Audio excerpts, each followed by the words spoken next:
বাড়িতে মেহমান আসলে এই অর্ধেক সময় যেন মায়ের এই পাকের ঘরেই কেটে যায় রান্না করতে করতে। আসসালামু আলাইকুম, কেমন আছেন সবাই? আশা করি সবাই ভালো আছেন। আলহামদুলিল্লাহ আমিও ভালো আছি।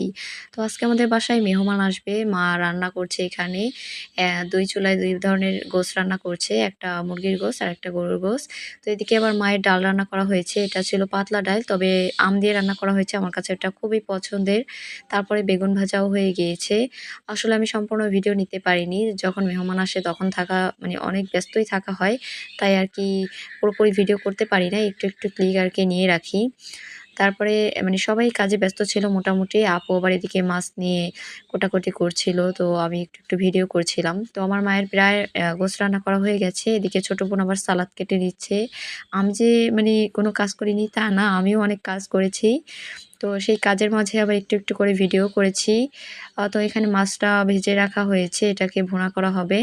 তো তারপরে আমাদের মেহমান চলে আসলো।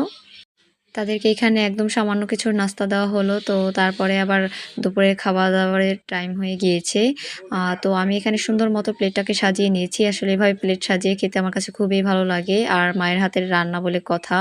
তো না খেয়ে তো আর কোনো মানে উপায় নেই। তো সবশেষে একটু সেমাই খেয়েছিলাম। খুবই মজা হয়েছিল। তো আজকের ভিডিওটা এই পর্যন্তই। সবাই ভালো থাকবেন। দেখা হবে নেক্সট ভিডিওতে।